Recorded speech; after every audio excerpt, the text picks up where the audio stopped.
Буйрук кылам Кыргыз Республикасынын мамлекет чек арасын кайтарууга жана коргоого чыгууга кызметтүү чек ара сакчысы, застава сакчысы тапшырмасы көзөмөлсүз мамлекет чек ара бузууларга, мамлекет чек ара сызыгын өтүшүнө бузушуна жол бербөө жана мамлекет чек ара санжабына көзөмөл жүргүзүү жана жаатына так сактоо, жол жүрүш багыты кызматтык автоунаалар менен, кызматтык жаныбарлар менен, кызмат өтүү аймакчасы, Карамык чек ара заставасы, Каралдоо аймагы жана Теш Таш аймагы кызмат өтүү учурунда коопсуздук эрежелерин сактоого буйрук кылам. Буйрук түшүнүктүү. Чек ара сакчысы чек ара кызмети Кыргыз Республикасынын мамлекеттик чек арасын кайтарууга даяр. Кыргыз Республикасынын мамлекеттик чек арасын кайтарууга даяр.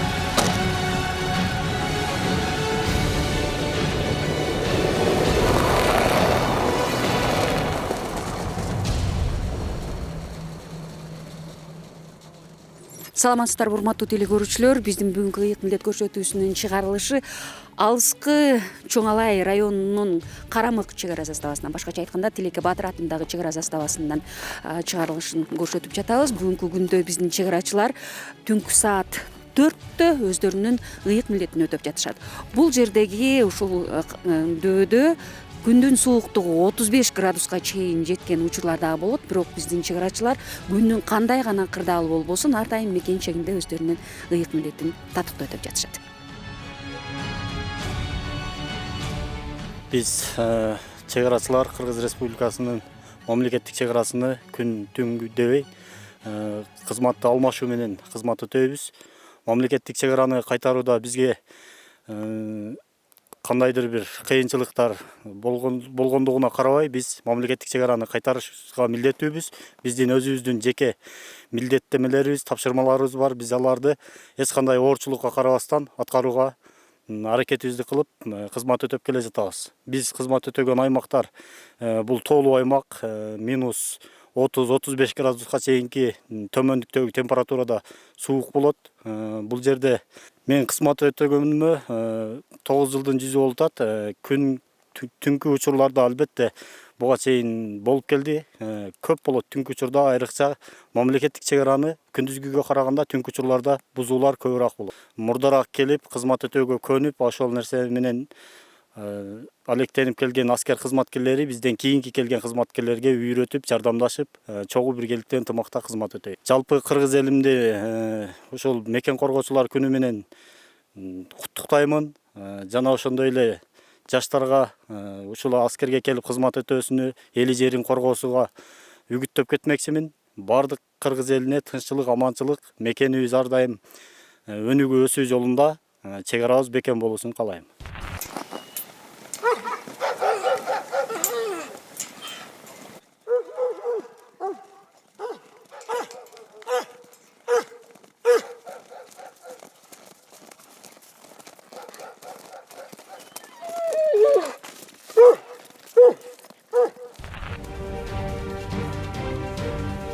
Кыштын кыраан чилдесинде мекен чегиндеги чек арачылардын кыймыл аракети гана байкалбаса, азырынча айлана тыптынч.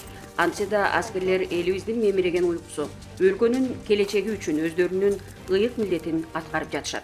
Бүгүнкү чыгарылышыбызда Чоң Алай районунун Карамык жана Карашыбак чек ара заставасы тууралуу баяндайбыз. Карамык чек ара заставасы деңиз деңгээлинен 3200 метр, айрым аймактары 3300 метрден ашык бийиктикте жайгашкан.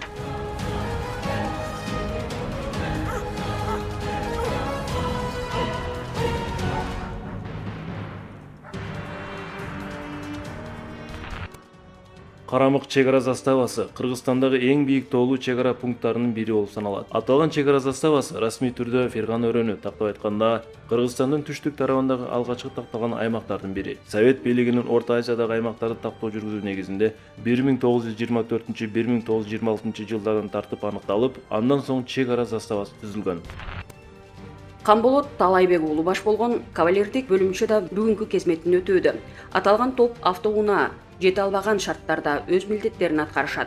Баскет чек-арачы Таалайбек уулунун оюн айттырбай билген тулпарлардын бири. Анткени ал жаныбар 10 жылга жакын мезгилден бери чек-арачылар менен кызматташып келе жатат. Түнкүсүн кавалерия тобу бул атчандар кезмети Карамык чек заставасында 2025-жылы ачылды.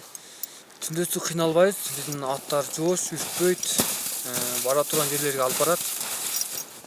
Ошо автоунаа менен бара албаганга мүмкүнчүлүгүбүз болбогонуна себептүү аттар менен пайдаланабыз. Демек сиздердин мына үйрөтүлгөн аттар деле ушул аймактарды толук кандуу таанып билет экен да? Таанып билет. Өздөрүнүн аттары бар. Үйрөтөбүз, өзүбүз карайбыз. Мен 2013-жылдан бери аскер кызматына барып, 2015-жылдан бери чек-ара кызматына кызмат өтөйм. Буга чейин Ош, Баткен, Тарташ, башка жактарда иштеп келгем. 2023-жылдан бери Карамык чек заставасына кызмат өтүп келем. Карамык айылынын табияты катаал, кыш мезгили узакка созулат. Чоңалай аймагынын Тажикстан менен чектеш айтылуу Караол дөбө постунда көндүн суугу тынбай соккон шамал көз ачып жумганча бети колду тоңдурат. Бирок табияттын мындай каары чек-арачылар үчүн көндүмгө айланган. Мында мыкты кинологдордун бири Жалалидин комета менен чек-арачыларга чоң дем беришет.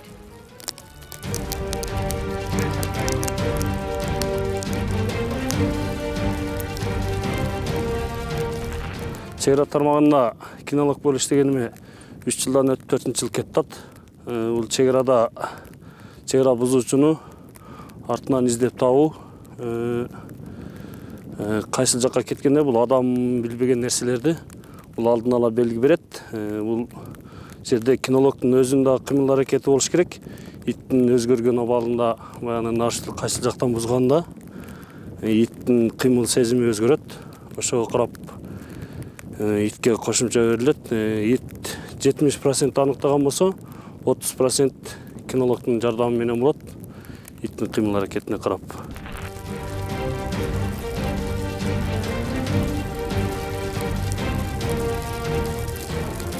Канча бир убакыт ошол наряд кетип аткан учурда эс алуу болгондо бул деле ошондо эс алып, бул эки жакка басып кичине ойногонду каалайт. Заставада бүт бардык ит боюнча бүт бардык итке шарттар жакшы. Зимний, летний, кышкы, жайгы бүт бардык шарттары бар. Мамлекет тарабынан мурункудай эмес, даяр корм берилет. Иттин салмагына карап, тренировкасына карап берилет ошол корм. Ит менен иштешкенден бери окуу борборуна түшкөндөн кийин түшкөнүндө алкыш парагы, мактоо парагынан алып аткам. 5 жол алдым. Кылмыштын бетин ачкан 2 жол ачылган. Бул жерде чек-ара бузуучуларды маалымат түшкөндөн кийин ошол застава айгай буйругу боюнча барып 2 жолу бетин ачтык кылмыш ишин.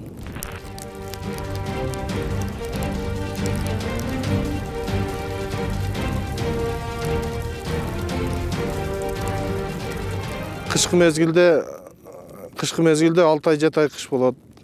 Кырдаалды көрүп атасыздар. Бизде ар бир кышкы учурда где-то бир 70% ушундай кар, борон постоянно ушундай болуп турат. Кызмат кылганыбызга 12 жыл болду. Буюрса чек-ара кызматында кызмат кылып келебиз. Ошентип границада кызмат кылып келебиз.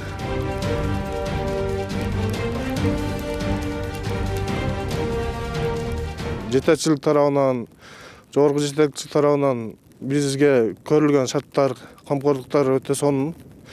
Бардык бул жерде эми ушул жагдайыбыз ушул. Ушул жерге келип кызмат кылабыз. Границаны основной көзөмөлдөп, байкап, кырдаал кандай болуп атат.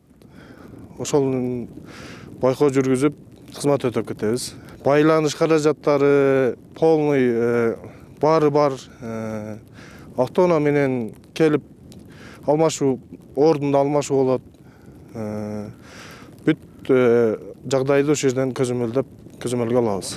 Түнү менен укпайбы, күн түн кызмат кыласыз? күн түн 24 саат ушул жерде кызмат кылабыз. Күн түн. Уйку, бул жерде уйку деген нерсе жок.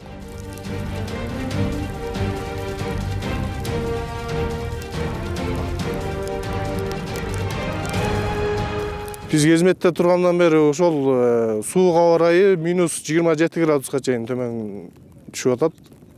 Ошол 27, минус 27 градуска чейин, кээде 35ке чейин ушундай сууктарда кызмат өтөп келатабыз. Кызмат негизинен жакшы. Ушул элдин коопсуздугу үчүн ушул жерде границада туруп, өзүңүздөр көргөндөй кар, борон кызматты ушинтип улантып келебиз.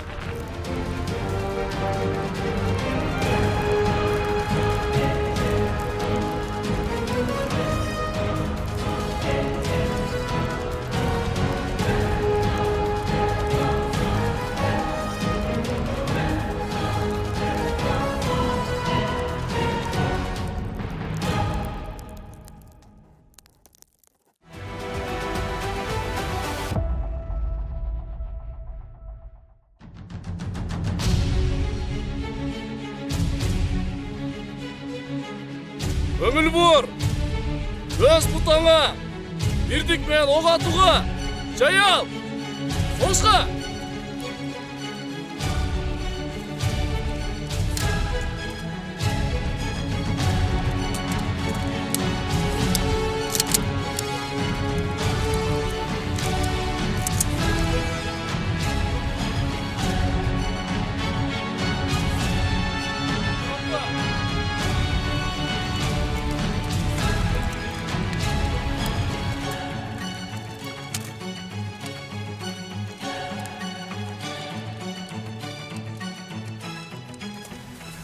Құралыңыз 10, 30, 40.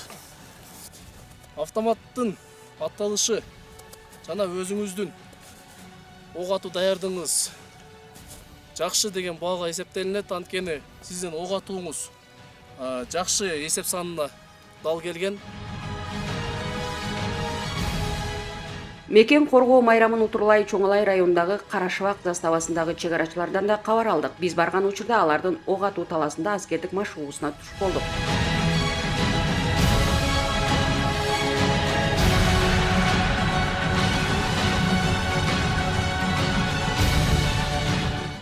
Бүгүнкү күндө Карашыбак чегара заставасынын өздүк курамы менен күчүрмөн даярдык ишмердигин жогорулатуу максатында Карашыбак чегара заставасынын өздүк курамы менен тажрыйбалык ок атуу көнүгүүлөр аткарылды. Бул максаты өздүк курамдын күчүрмөн даярдыгын жана өзүнүн чыдамкайлыгын жогорулатуу максатта колдонулат. Тажрыйбалык жана ок атуу сабактар өткөндө жараша жана бизде өздүк курамдар менен кошумча машыгуулар уюштурулат. Булар болсо F1 гранаталарын алыстыкка ыргытуу жана тактыкка ыргытуу боюнча сабактар уюштурулат. Ушул эле күчүрмөн даярдыгын жогорулатууга. Согуш болуп кеткен учурунда ар бир аскер кызматкерлери өзүнүн өз ордуну жана өз аракеттерини так жана туура билүүгө үйрөтөт.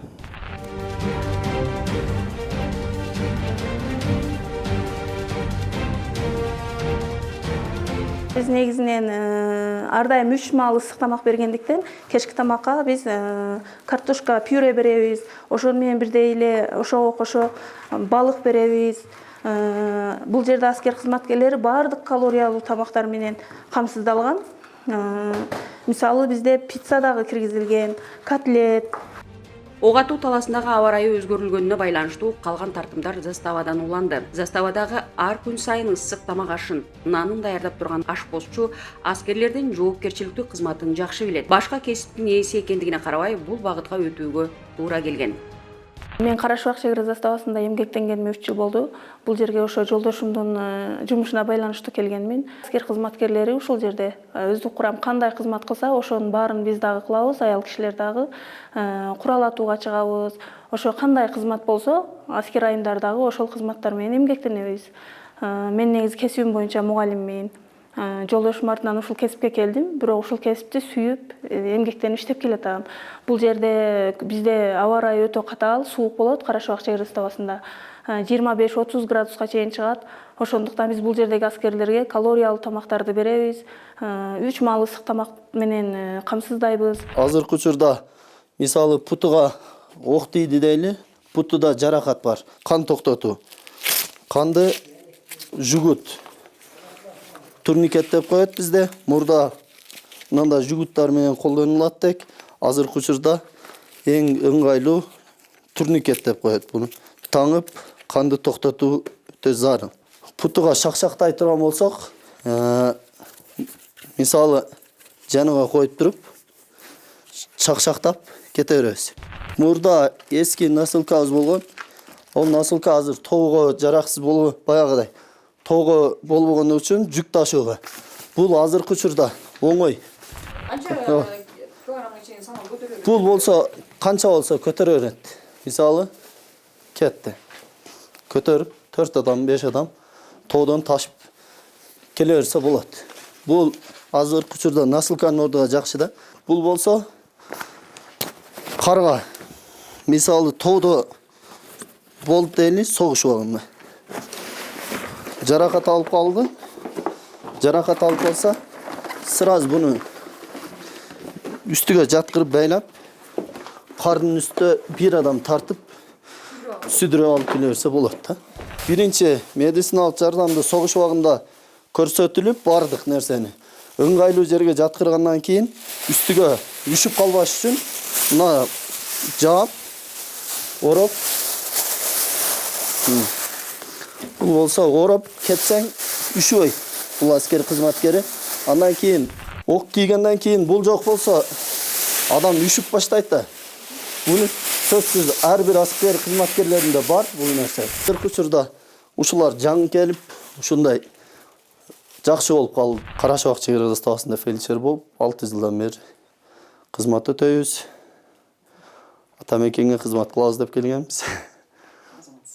Медициналык тармактарында кызмат өтөп жүргөн ар бир аскер кызматкерине ийгиликтерди каалайм. Мекенчебизде бардыгыбыз медициналык жардам көрсөтүүнү эч качан аябай өзүбүздүн билген нерсебизди ар бир аскер кызматкерлерине үйрөткөнгө милдеттүүбүз. Ар бир аскер кызматкери эч качан оорубасын. Майрамыңыздар менен. Чек арачылар тоолуу аймактарда кызмат өтөгөндүгүнө байланыштуу медициналык буюм тайымдар менен заманбап камсыздалган. Аны менен катар аскердик кызматта көп кырдуулукка багыт алуу жолго коюлган. Катардагы жоокерлерден тартып, ар бир кызматкер өзгөчө кырдаалдарда абалдан чыгуу максатында алгачкы медициналык жардам боюнча да даярдыктарга өтүшкөн. Сынганда болсо, колуга эч нерсе жок болуп калса, бизге азыр көрсөткөндөй эле, мисалы, бул өзүнүн китили эле, колу сынса, өзгө өзү жардам берип кете берет. Мисалы, бул болбой калган болсо, бул жака таңып койсо болот. Бул өзүм. Бул өзүгө жардам берип кете берет да, колу сынса. Андан кийин өзүдө ар бир аскер кызматкерде ушундай нерселер бар. Колу сынса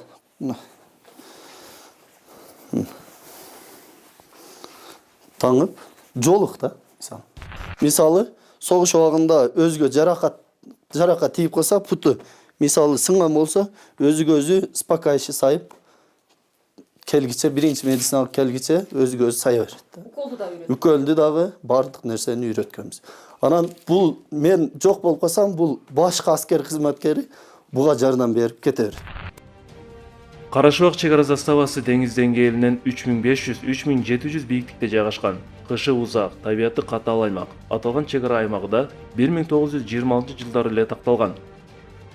Баарыбызга маалым болгондой, ушул 2025-жылы жалпы эле чек ара кызматында анын катарында ушул Кара Шабак чек ара заставасында дагы жакшы жетишкендиктер болуп өттү. Аларды тактап айта турган болсок, жүрмөн даярдык боюнча, анын катарында дене тарбия даярдыгы боюнча, ок атуу даярдыктар боюнча жакшы жетишкендиктер болуп келген. Жүрмөн даярдоо планына ылайык ушул чек ара заставасында ар дайым машыгуулар, кошумча сабактар ушул өздүк курам менен өткөрүлүп келет. Андан тышкары ушул чек ара заставасында өздүк курам үчүн жакшы шарттар түзүлгөн. Кызматтык жаныбарлар, учкуч учуучу аппараттар, жүрмөн техникалар, кызматтык автоунаалар, байланыш каражаттары менен толук кандуу камсыздалган. Азыркы күндө ушул чек ара заставасынын үй бүлө мүчөлөрүнүн жашоо шартын жакшыртуу максатында ушул чек ара заставанын аймагына ушул 2 кабаттуу үй курулууда. Ал үй ушул 2026-жылы толук кандуу бүтүп өздүк курамга тапшыруу иш-чаралары пландаштырылууда. Жалпы эле кыргыз элинде тынчтык болсун, токсулук, молчулук болсун, мекенибизде тынччылык болсун, эл жерибизде тынчтык болсун. Кыргыз элимдин мырзаларын 23-февраль мекен коргоочулар күнү менен куттуктайм.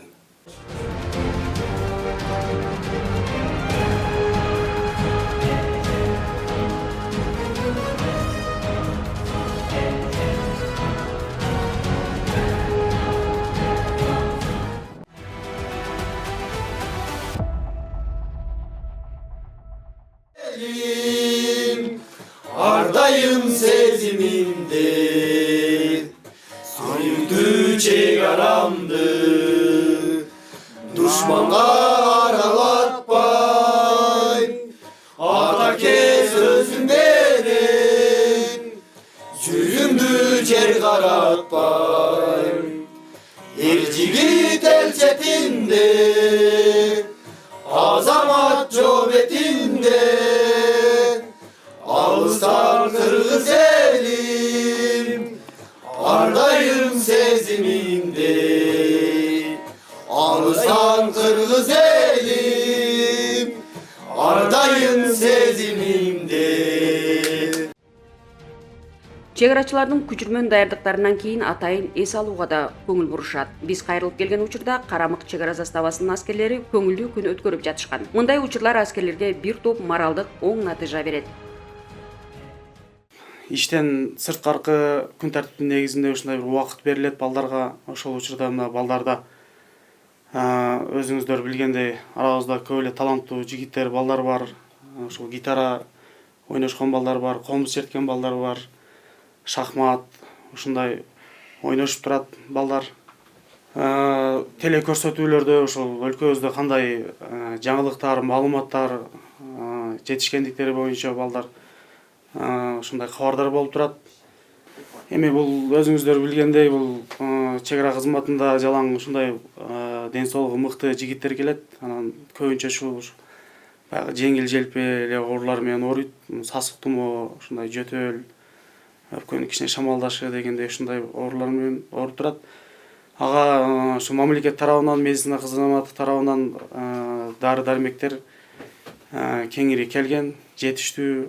Андан сырткары ар бир аскер кызматкерине жеке өзү менен жүрүүчү биринчи медициналык көрсөтүү боюнча бул аптечкалар берилген.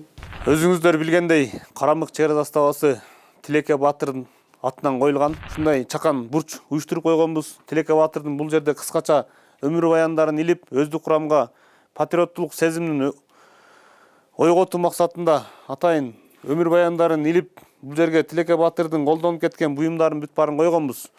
Тилеке Батыр 17-кылымдын аягында азыркы биздин чек арачылар кызмат өтөгөн Кароолдөө жергилигинде колуна курал алып, жоого чыгала турган аскерлерин чогултуп ошол жерде чоңлай өрөөнүн коргоп турган. Тилеке Батыр кызмат өтөгөн жерде азыркы күндө чек арачылар ошол жерде кызматын өтөп, эл жерди коргоп турушат. Күндүн ысыгына, суугуна карабай, азыркы күндө ошол жерде баары кызматын уюштурууда.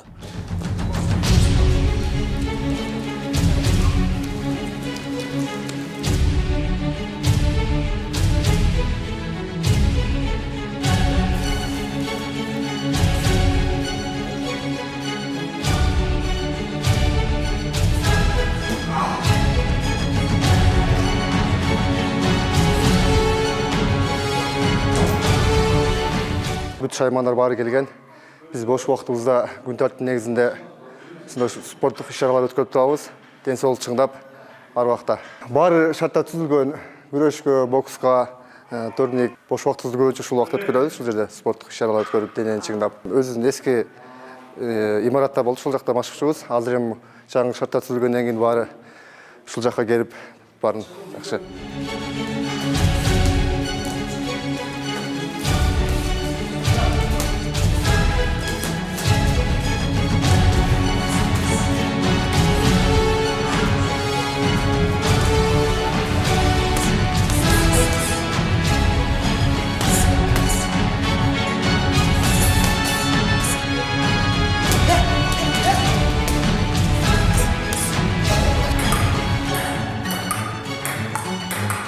буга чейинки жашоо шартка салыштырмалуу азыркы жашоо шарт абдан эле жакшы, баары жакшы, шаардагыдай эле жакшы баарыныкычы. Жашоо шарттарын өзүңүздөр көрдүңүздөр. Спорт залдары менен камсыздалды. Ошондой эле бул жака жаңы жакында эле ачылышы болгон 20 батирлүү үй ачылды. Андан сырткары 2024-жылы чек ара заставабызга жаңы балдар бакчасы ачылды. Мамлекетибизге ыраазычылык билдиребиз. Ошол учурдан пайдаланып, ушундай чек арачыларга жакшы шарттар түзүп берип атканына. Мамлекеттик чек араны Тажикстан Республикасы менен кайтарабыз. Чек арабыз буюрса баардыгы такталып бүтүп калды. Жакын күндөрү чек арада зым тартуу иштери жүргүзүлөт. Чек ара заставабыздын аймагында 2025-жылга эч кандай мыйзам бузуулар катталган жок. Баары мыйзам чегинде иш алып барылууда. Чек ара заставабызга жакынкы арада мына жаз келсе, чек ара заставабыз бир сыйра ремонт болот.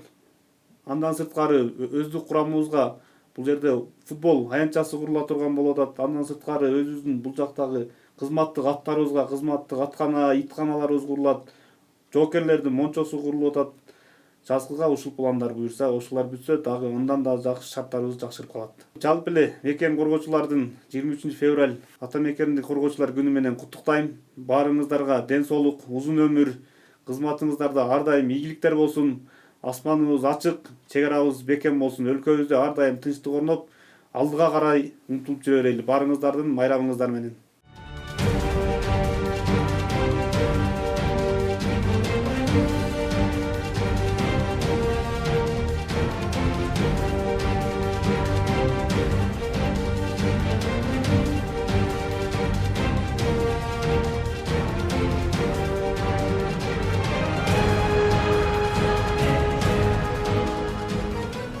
Чейин шарты жок, условиясы жок жерде жашап келдик. Азыр мына жакындан бери жакшы условия түзүп берип атат. Бардыгы бар.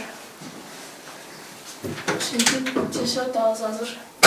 2 балабыз бар азыр күчүрдө. Жылуулук бар, жылуулук жакшы. От жагып, көмүр ташып, тирлик кылып жүрдүк. Ол вакытта жаңы турмуш курдук эле, азыр турмушубузга 4 жылдан өтүп калды. Чек арачынын келинчеги маалымдагандай алыска аймакка мындай шарттар түзүлөөрү эч кимдин деле оюна келген эмес. Мекен коргогон эр азамат жолдошторунун артынан үй бүлөсү менен кошо жүрүп, кабагым кашым дебей, алардын жубайлары да турмуш тиричилик өткөрүп келишкен.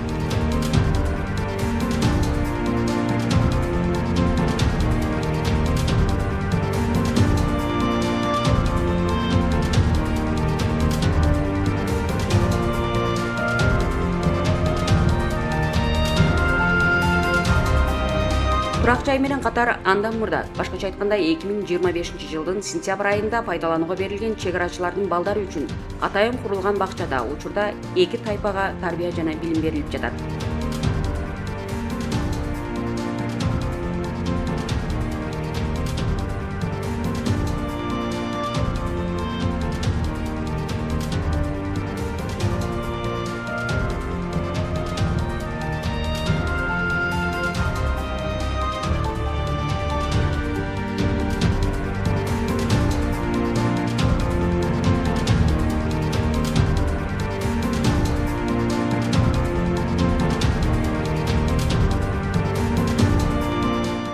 Bizde 2 taypada balдар тарбияланат.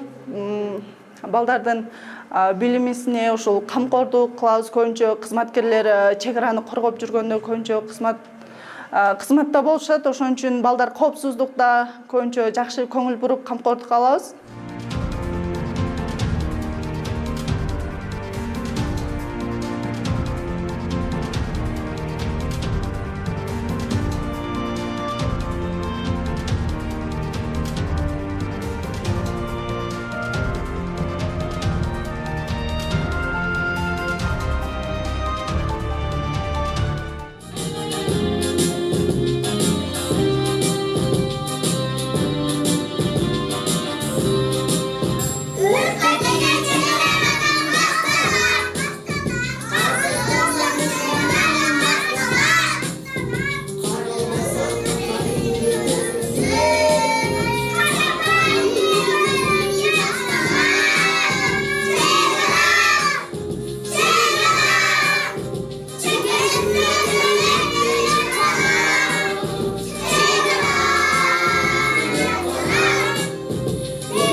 Майрам белгиленип жатканына карабай, ала туунун ата журт сакчылары ыйык милдеттерин аткарып жатышат. Мекенин жүгүн аркалоо, чоң жоопкерчилик, кайрат жана эрктүүлүктү талап кылган кызмат. Катаал шарт, кандай гана кырдаал болбосун, берилген антка бек турган жоокерлер, аскер жетекчилери мекенибиздин тынчтыгы, коопсуздугун коргоп жатышат.